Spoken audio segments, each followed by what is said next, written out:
Hello guys. तो कैसे हैं आप लोग। तो गाइस आज हम लोग हेजिंग के बारे में समझेंगे, उसके कुछ सीक्रेट्स समझ लो आप, उसके बारे में समझेंगे जो आपको शायद अभी तक पता नहीं होंगे। ठीक है, अभी तक हमने हेजिंग के बारे में काफ़ी सारी जानकारी हासिल की है। अदरवाइज अगर आपको हेजिंग के बारे में कुछ भी नहीं पता है तो सिंपली आप ये वाले प्लेलिस्ट पे आ जाना, और यहाँ पर ऑप्शन हेजिंग करके मैंने एक प्लेलिस्ट क्रिएट करके रखा है। तो आपको उसमें मैंने काफ़ी सारे वीडियो है मेरे, तो उसमें आपको हर एक पॉइंट पर डीप में समझ में आ जाएगा। ठीक है, तो आज देखिए, आज हेजिंग है, हेजिंग के ऊपर टॉपिक होने वाला है। हेजिंग तो हम लोग सभी लोग करते हैं, बिकॉज देखो अब हेजिंग करना काफ़ी लोगों को आ चुका है। बट देखो हेजिंग में काफ़ी सारे लोग बहुत सारी गलतियां कर देते हैं, जिससे वो गलती उनको नहीं करनी चाहिए। तो आज हम उसके ऊपर भी डिस्कस करेंगे। तो वीडियो काफ़ी इंपॉर्टेंट होने वाली है, एंड सारी चीज़ें प्रैक्टिकली होती है मेरे चैनल पर, जैसा कि आप सभी लोग जानते हैं। क्योंकि प्रैक्टिकली चीज़ ही मार्केट में काम आती है, थ्योरेटिकली मार्केट में काम नहीं आती है। प्रैक्टिकली आप समझने का ट्राई करना है। ठीक है, तो वीडियो को पूरा देखो। चलो मैं टॉपिक को स्टार्ट करता हूँ। तो मैं सिंपली पहले आपको थोड़ा सा समझाने का ट्राई करता हूँ। तो पहले समझ लो हेजिंग होती क्या है। ठीक है, हेजिंग होती क्या है गाइस। ठीक है, जैसे कि आप एक कॉल सेल कर रहे हो, ठीक है, तब आपको एक कॉल अगर आप बाई भी कर लेते हो, तब ये आपकी जो भी स्ट्रेटजी हो जाएगी वो हो जाएगी प्योर हेज। ठीक है, इससे ही हम लोग हेजिंग कहते हैं। जैसे आप एक मान लो कि पुट सेल कर रहे हो, ठीक है, और एक आप पुट को बाई भी कर रहे हो, तो ये भी आपकी प्योर हेज में गाइस हो जाएगी। प्योर हेज का मतलब इसमें आपका लॉस भी एकदम फिक्स हो जाएगा और प्रॉफिट भी एकदम फिक्स हो जाएगा। ठीक है, बट इतना तो सभी लोग जानते हैं, इसके अलावा भी काफ़ी सारी चीज़ें होती हैं जो आज मैं आपके साथ डिस्कस करूंगा। तो बने रहिए हमारे साथ। तो सिंपली देखो, ये हम लोग का ऑप्स्ट्रा है गाइज। मैं एक बार रिफ्रेश कर देता हूँ इसे। तो सिंपली आप देख सकते हो ये ऑप्स्ट्रा है। ठीक है, और इसमें मैं ऑप्शन को सिलेक्ट कर लेता हूँ, एंड इसे मैं वीकली पे कर लेता हूँ, 7 जनवरी की जो भी है। तो ऑप्शन चेन मैंने यहाँ ओपन कर लिया। ठीक है, तो देखो अब हेजिंग में कैसे प्रॉफिट और लॉस कैलकुलेट करते हैं, कैसे क्या करते हैं, मैं आज सब कुछ बात बताऊंगा। जो मेरे जो भी उतने सारे वीडियोज हैं हेजिंग के ऊपर, ये सबका लगभग एक तरह से निष्कर्ष आपको समझ में आएगा कि क्या होता है, मेन रोल क्या होता है। तो ये वीडियो इंपॉर्टेंट बहुत होने वाली है। तो मैं आपको दिखा देता हूँ।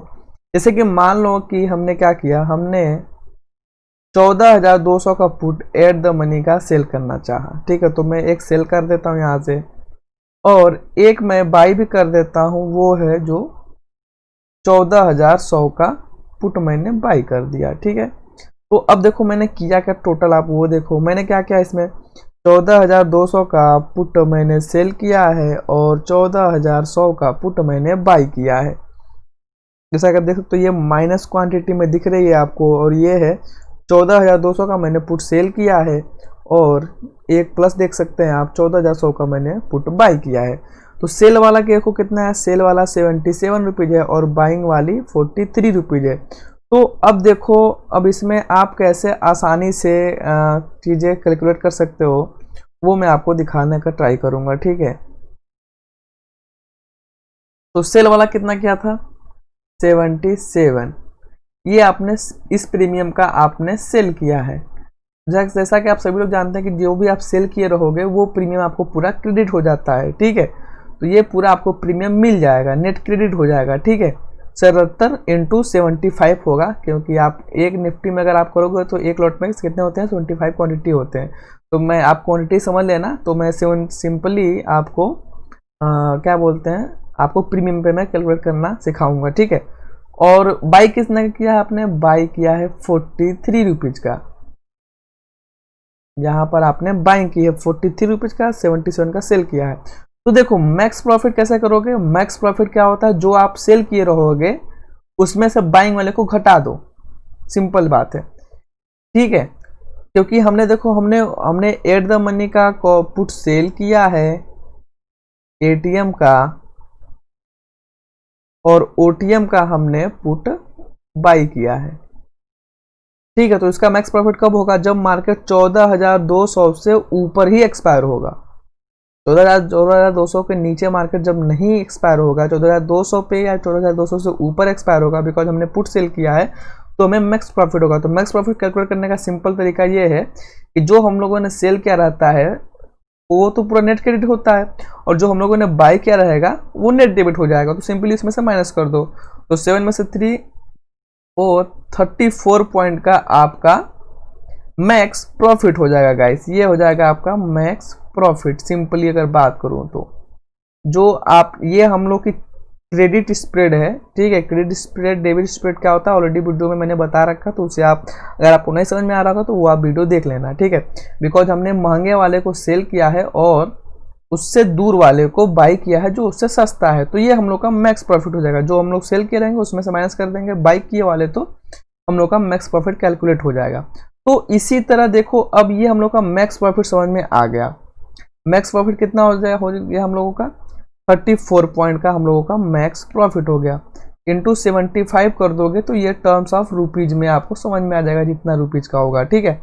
तो अब देखो, अब मैक्स लॉस कैसे कैलकुलेट करते हैं तो वो भी मैं आपको सिखा देता हूँ। हमने गैप, देखो गैप कितना का रखा है, हमने गैप देखो, हेजिंग अगर आप कर दिए तो सेलिंग और बाइंग वाले के बीच जो स्ट्राइक प्राइस का डिफरेंस रहेगा वही आपका मैक्स लॉस होगा, ठीक है। तो देखो 14,200 का पुट और सेल किया है और 14,100 का कॉल बाई किया है, तो गैप, मैक्स गैप कितना हो जाएगा, मैक्स गैप आपका 100 पॉइंट का हो जाएगा, ठीक है। तो 100 पॉइंट का गैप हो जाएगा और मैक्स प्रॉफिट कितना था 34 पॉइंट का, तो माइनस कर दो 34 पॉइंट, तो इक्वल टू हो जाएगा आपका 66 पॉइंट का आपका मैक्स लॉस हो जाएगा। अगर इसमें 75 का गुणा कर देंगे आप, मल्टीप्लाई कर देंगे, तो ये आपको रुपीज के टर्म में आ जाएगा, ठीक है। तो मैक्स लॉस हमेशा बता देता हूँ गाइज, हेजिंग की जो भी स्ट्राइक प्राइस की गैप होती है वो होता है। तो देख सकते हो 14,200 का हमने सेल किया था और 14,100 का मैंने पुट बाई किया था। तो मार्केट कहीं भी चला जाए आपको इससे ज़्यादा का लॉस नहीं हो सकता है, ठीक है। चाहे मार्केट कहीं भी चला जाए, कहीं भी एक्सपायर हो, अगर आपको लॉस हो सकता है तो 66 पॉइंट इंटू 75 से अधिक का आपको लॉस नहीं दे सकता है मार्केट। और अगर मार्केट आपको जैसा कि आप सभी जानते थे कि आप इसमें हेजिंग में लॉस भी फिक्स हो जाता है तो प्रॉफिट भी फिक्स हो जाता है, तो आपको 34 इंटू 75 रुपीज़ अधिक का प्रॉफिट भी नहीं हो सकता है। ये मैक्स प्रॉफिट हो जाएगा गाइज, और ये आपका मैक्स लॉस हो जाएगा, ठीक है। तो अब इतना तो आप लोगों को कंफर्म हो चुका होगा। इसी तरह आप कॉल में भी कर सकते हैं, कोई प्रॉब्लम वाली बात नहीं है, ठीक है। ये क्रेडिट स्प्रेड की बात मैं कर रहा हूँ और डेबिट स्प्रेड की बात, अगर ऐसा भी आप इसमें नॉर्मली चेक कर सकते हो। देखो यहाँ पर आपको सिंपली यहाँ पर max profit and max loss show कर रहा था, तो आप देख सकते हो ये है मैक्स प्रॉफिट आपका, ठीक है। तो हमने कितना निकाला था 34, तो 34 इंटू 75 कर देते हैं, ये एक्स्ट्रा है गाइस, आप भी कर सकते हो। ये देख सकते हो 2550 का आपको आ गया जो है आपका मैक्स प्रॉफिट, ठीक है। तो हमने भी कैलकुलेट उतना ही किया था। अब मैक्स लॉस भी कर लेते हैं, तो मैक्स लॉस हम लोग का कितना था, हम लोग का मैक्स लॉस 66 इंटू 75 का था, ठीक है। तो हम लोग उसे भी कर लेते हैं, 66 इंटू 75 इक्वल टू 4,950, ठीक है। तो आपका देख सकते हो कि यहाँ पे मैक्स लॉस भी उतना ही शो कर रहा है। तो अदरवाइज आप ऐसा भी कैलकुलेट कर सकते हो। अदरवाइज अगर आपको थोड़ा सा भी कंफ्यूजन हो रही है तो आप अपस्टॉक पे सिंपली अपनी स्ट्रेटेजी को अप्लाई कर देना, प्रीमियम मैच करा लेना, आपने जो भी आपका ऑर्डर एग्जीक्यूट हुआ है उससे प्रीमियम मैच करा लेना, आपका प्रॉफिट एंड लॉस कैलकुलेट हो जाएगा। बट गाइज अब एक सबसे बड़ी और बात होती है, लोग क्या करते हैं, काफ़ी सारे लोगों को मैंने ये चीज़ें करते हुए देखा है कि क्या करते हैं, वो बोलते हैं कि कॉल सेल कर देता हूँ, ठीक है, और इधर से मैं पुट भी सेल कर देता हूँ, तो ये भी तो हेजिंग ही हो गई। जाहिर सी बात है ये भी हेजिंग हो गई, लोगों का कहना तो यही है। तो मैं ये बता देता हूँ आपको, ये देखो आपने एक कॉल सेल किया, ठीक है, और आपने एक पुट भी सेल कर दिया, किसी भी स्ट्राइक प्राइस का आप कर सकते हो, कोई प्रॉब्लम नहीं है। देखो ये एक तरह से हेजिंग हो चुकी, बट ये डेल्टा हेज हुई, ठीक है, ये डेल्टा हेजिंग हुई, ये प्योर हेजिंग आपकी नहीं है गाइज। इसमें आपको ना ही मार्जिन का बेनिफिट मिलेगा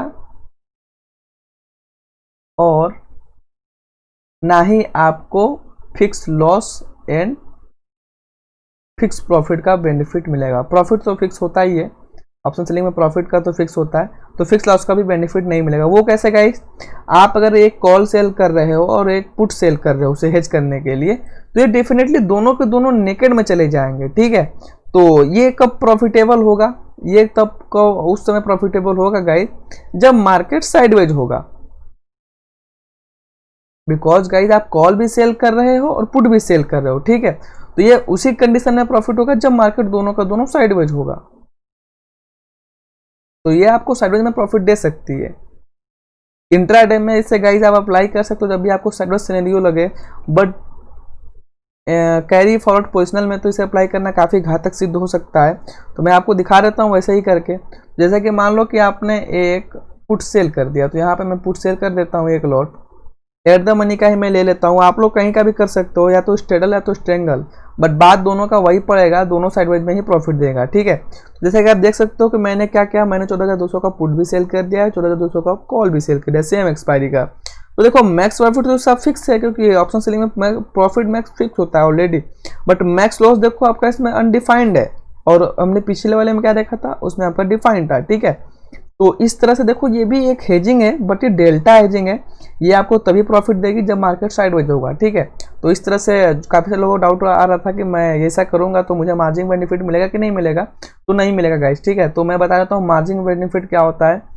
जब जैसे अभी का जो करंट सिचुएशन है, 1 दिसंबर के बाद से आपका कोई भी अकाउंट हो, एक लॉट अगर आप सेल करोगे तो आपको अप्रॉक्स 40 के लग रहे हैं, कोई भी अकाउंट हो, आस्था एंजल कोई भी हो, ठीक है। बट अगर इससे आप हेजिंग कर दोगे, तो मैं गाइस एंजल की बात कर रहा हूँ, एंजल ही सबसे ज़्यादा मार्जिन दे रहा है, 20 रुपये पर ऑर्डर के हिसाब से ब्रोकरेज भी लगता है, ठीक है। तो इंट्राडे में हेजिंग करोगे तो अप्रॉक्स 7 के लगते हैं, और डिलीवरी की मैं बात करूँ तो 20 के लगते हैं अप्रॉक्स, ठीक है। हेजिंग के साथ आप इतने में कर सकते हो। ये कैरी फॉरवर्ड का हो गया 20 के, एंड ये हो गया इंट्राडे का। ऑलरेडी काफ़ी सारे लाइव वीडियो पड़े हैं, तो उससे आप देख लेना। तो मैं इसमें कोई मार्जिन की बात नहीं करूँगा, ठीक है, तो वो अलग टॉपिक हो गया, ऑलरेडी वीडियो पड़ा है, आप देख सकते हो। और गाइस एक और लोग गलती क्या करते हैं मैं बता दे रहा हूँ। जैसे कि मान लो कि अब मैं सीधा प्रैक्टिकली समझाता हूँ आप लोगों को। अब लोग गलती क्या करते हैं, जैसे कि क्या करेंगे, वो 14,200 का पुट मान लो सेल कर दिया, ठीक है, और करेंगे क्या, फिर जो सबसे सस्ता होगा उसे बाई कर लेंगे 2-3 रुपये, जैसे कि मान लो 3 रुपये का आपने बाई कर लिया। इस केस में क्या होगा गाइस, मैं इस केस को डिफाइन कर देता हूँ, बिकॉज काफ़ी सारे लोग ऐसा करते हैं, मैं बता दे रहा हूँ काफ़ी सारे लोग ऐसा करते हैं। तो पहले मैं बता देता हूँ, ऐसा केस कभी आप डिलीवरी में अप्लाई मत करना, ठीक है। मार्जिन तो डेफिनेटली कम हो जाएगा, बट डिलीवरी में ऐसा करना अप्लाई मत करना, बिकॉज रिस्क रिवार्ड काफ़ी घटिया हो जाता है इससे। तो इसकी मैं रिकमेंड नहीं करता हूँ। अगर आपको ऐसा ही करना है, दूर का ही करना है, तो अप्रॉक्स आप पास का कर लो और डबल क्वांटिटी में कर लो, मतलब 2-2 लॉट सेल कर लो, 2-2 लॉट बाई कर लो सेम स्ट्राइक प्राइस पर। बट इतना दूर का गैप करना अच्छी बात नहीं है, रिस्क रिवार्ड रेशियो काफ़ी ख़राब हो जाते हैं। बट अगर आप इसे इंट्राडे में करते हो तो इससे देखो, इसको अगर आप कर रहे हो तो सिंपली ये आपको बचाने वाला नहीं है। मेरा कहने का मतलब ये है कि ये आपको ना वोल्टिलिटी में सपोर्ट करेगा, ना आपको मार्केट के बड़े तुरंत मूव से में सपोर्ट करेगा। बिकॉज देखो क्या है ना कि डेल्टा काफ़ी कम, जो आपने सेलिंग किया उसकी प्रीमियम काफ़ी आई है, एंड जो आपने बाइंग किया रहेगा उसकी प्रीमियम काफ़ी लो रहेगी, तो इसका डेल्टा भी काफ़ी हाई रहेगा, ठीक है, और इसका वेगा भी काफ़ी हाई रहेगा। एंड जो आपने बाइंग किया एकदम चीपेस्ट वाला, उसका डेल्टा एकदम कम रहेगा और वेगा भी एकदम कम रहेगा। तो देखो जो भी हरकत होगी ना, जो भी हरकत होगी मार्केट के मूवमेंट से, वो इसी में आपको दिखेगी। जो महंगा वाला स्ट्राइक प्राइस आपने सेल किया रहेगा, इसमें कुछ इफेक्ट पड़ेगा ही नहीं पड़ेगा, बिकॉज ये काफ़ी दूर हो जाते हैं, एंड इसकी डेल्टा और वेगा सारे ऑप्शन ग्रिक्स सारे एकदम कम होते हैं। तो ऐसा अगर आप करते हो तो वो बस समझ जाओ कि वो सिंपली केवल और केवल मार्जिन कम करने के लिए आप कर सकते हो। मार्जिन कम करने के अलावा इससे कोई उम्मीद मत रखना कि आपको सपोर्ट करेगा, आपको बचाएगा, क्योंकि काफ़ी दूर हो जाता है, तो इससे आपका कोई रिलेशन नहीं है। बहुत सारे लोग बोलते हैं कि बैंक निफ्टी में सर मैं 2000 पॉइंट दूर बाई कर लूँ, हेजिंग चलेगा? भाई साहब चलेगा, क्यों नहीं चलेगा। डेफिनेटली बात है, मार्जिन आपका कुछ कम लग जाएगा, बट कोई मतलब नहीं ऐसा हेजिंग करने से, ठीक है। ऐसा हेजिंग करने से कोई मतलब नहीं है, बिकॉज ऐसा हेजिंग आप केवल एक ही कंडीशन में कर सकते हो, जब आपको केवल और केवल आपका पर्पस यही हो कि आपको मार्जिन को कम करना है, आप as a naked option selling करना चाहते हो बट मार्जिन को कम करना चाहते हो, तभी आप ऐसा करना, अदरवाइज ऐसा करने का कोई सेंस नहीं बनता। ठीक है, तो ये चीज़ आपको क्लियर हो गई। अब गाइज एक और सबसे बड़ी दिक्कत आती है, लोग क्या सोचते हैं, जैसे मैं बता दे रहा हूँ, मान लो कि हम पुट सेल कर दिए हैं 14,200 का एंड पुट बाय कर ले हैं 14,100 का। ठीक है, तो देखो हेजिंग जब आप कर लेते हो ना, तब आपको एक चीज ध्यान में रखनी है, वो ये है कि गाइज आपको केवल और केवल स्ट्राइक प्राइस के गैप पे ध्यान रखना है।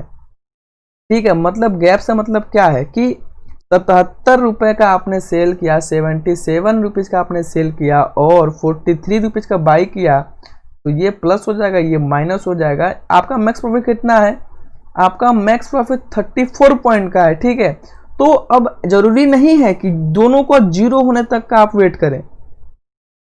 गाइज मैक्स प्रॉफिट होने के लिए जरूरी नहीं है कि आप एकदम जीरो होने तक का वेट करें। ठीक है, आपको 34 पॉइंट का प्रॉफिट चाहिए, सिंपली ये बात रखो। जैसे मेरा कहने का मतलब है, ये 77 रुपीज वाला सपोज कर लो कितना हो जाएगा, ये 77 रुपीज वाला आपका मैं 40 रुपये हो गया, सपोज कर लो, नॉर्मली सी बात है, 40 रुपये हो गया। ठीक है, और ये 43 रुपीज वाला जो है वो आपका, ये 43 रुपये जो है ये हो गया 30 रुपये का। ठीक है, तो अब आपको गाइस देखो, अभी इन दोनों का अंतर कितना मिल रहा था आपको, 34 पॉइंट का मैक्स प्रॉफिट था आपका। ठीक है, बट मान लो कि ये वाला प्रीमियम घट के हो गया 40 रुपीज एंड जो बाई किए थे आपने 30 रुपये हो गया, 30 रुपीज का बाई हो गया, तो इन दोनों का अंतर कितना हो गया, 10 रुपीज। यानी कि अब आपने 34 में 24 पॉइंट का आपने प्रॉफिट कर लिया है, आपको प्रॉफिट दिख रहा होगा। ठीक है, अब आपका प्रॉफिट कितना बचा है, 10 रुपये का ही बचा है। ठीक है, तो अब देखो इसका कहने का मतलब क्या है कि आपको जो आपने सेल और बाय किया रहता है उसके बीच का डिफरेंस से मतलब रखना चाहिए। अब ना कि आपका प्रीमियम कितना हो सकता है कि इसका मैं बता दे रहा हूँ, इसका 50 रुपये उसका 20 रुपये हो, फिर भी आपको 30 रुपये का प्रॉफिट हो रहा है। तो ऑप्शन जब आप हेजिंग कर दोगे तो बस मेन होता है स्ट्राइक के गैप का अंतर। ठीक है, जितना गैप में प्रीमियम में अंतर होगा वही आपका मैक्स प्रॉफिट होता है। तो उसके हिसाब से आप लोग इसको जीरो होने तक का वेट बिल्कुल ना करें।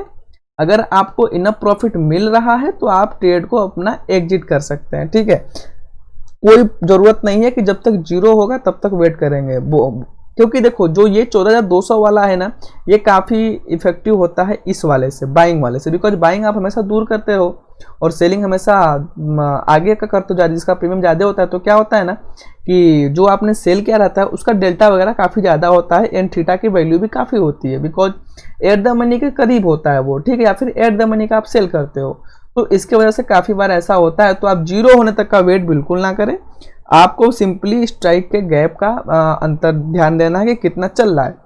जितना भी आपका मैक्स प्रॉफिट हो उस हिसाब से आप अपना देख सकते हो, उस हिसाब से अपनी प्रॉफिट को बुकिंग की जा सकती है। जीरो होने का वेट करने की कोई जरूरत नहीं है। ठीक है, तो आज का वीडियो काफ़ी प्रैक्टिकली था एंड वीडियो कैसा लगा जो जरूर बताइएगा। अच्छा लगा हो तो वीडियो को लाइक कर दीजिए, चैनल को सब्सक्राइब कर दीजिए, इसी तरह के प्रैक्टिकली वीडियो आपका हमारे इस चैनल पे मिलेगा। ठीक है, और अगर आप लोगों को कुछ भी चीज़ समझ में नहीं आई होगी कि ऑप्शन हेजिंग वगैरह से रिलेटेड, तो सिंपली आप ये वाला प्लेलिस्ट देख लेना ऑप्शन हेजिंग करके, मैं इसका लिंक दे दूंगा आपको। इस प्लेलिस्ट में मैंने हेजिंग पर एकदम डिटेल में वीडियो बना रखा है। ठीक है, कैसे आप हेजिंग करते हो, क्या प्रोसेस होता है, क्या होना चाहिए। एंड मैं एक गाइज आपको एक पॉइंट वाली बात एकदम जिसे बोलते हैं मैं उसे बता देना चाहता हूँ आप लोगों को। देखो मार्केट के कुछ बेसिक नियम होते हैं, मैं बता देता हूँ, हमेशा आप इस चीज़ को याद रखना माइंड में अपने। रिस्क के हिसाब से ही आपको रिवार्ड मिलता है। ठीक है, अगर आप रिस्क बड़ा लोगे, ठीक है, तो प्रॉफिट भी बड़ा होगा। अगर आप रिस्क छोटा लोगे तो आपको प्रॉफिट भी छोटा होगा। सिंपल वे में बात है। ठीक है, और अगर मैं बात बता देता हूँ, रिस्क के हिसाब से रिवार्ड मिलता है। अगर आपको कम रिस्क, लेस रिस्क और हाई रिवार्ड की मिल रही है संभावना, हाई रिवार्ड मिल रहा है, तो सिंपली समझ जाओ कि उसकी प्रोबेबिलिटी कम होगी गाइस। ठीक है, ये मार्केट का बेसिक सा नियम है, उसकी प्रोबेबिलिटी कम होगी। अगर हाई रिस्क लोगे और कम प्रॉफिट होगा तो उसकी प्रोबेबिलिटी हाई होगी। यही गाइस मार्केट का गेम है पूरा। अगर हाई रिस्क लोगे और लो प्रॉफिट लोगे, लो रिवार्ड लोगे, तो आपको सिंपली सी बात है कि आपकी प्रोबेबिलिटी हाई होगी गाइस। ये गाइस मार्केट का बेसिक नियम है, बट ये हमेशा आपको देखने को मिलेगा, तो ये चीज माइंड में रख लेना। रिस्क से के हिसाब से आपको रिवार्ड मिलता है। अगर आपको कम रिस्क चाहिए और ज़्यादा प्रॉफिट चाहिए तो उसकी प्रोबेबिलिटी कम हो जाएगी। अगर आपको हाई रिस्क लेना है और कम प्रॉफिट लेना है तो आपकी प्रोबेबिलिटी बढ़ जाती है, प्रोबेबिलिटी हाई होती है। ये किसी भी स्ट्रेटजी में आपको देखने को मिलेगी, ठीक है। तो अलग अलग मार्केट सिचुएशन में अलग अलग स्ट्रेटजी का हम लोग यूज करते हैं, ठीक है। और अगला वीडियो हम लोगों का होगा कि हेजिंग में प्रॉफिट को कैसे इंक्रीज करें और कैसे उससे मैनेज करें हेजिंग में, ठीक है। हेजिंग को कैसे मैनेज करते हैं, कैसे एडजस्ट करते हैं, वो भी वीडियो काफ़ी इंपॉर्टेंट होने वाली है। तो बने रहिए हमारे साथ, मिलते हैं फिर नेक्स्ट वीडियो में।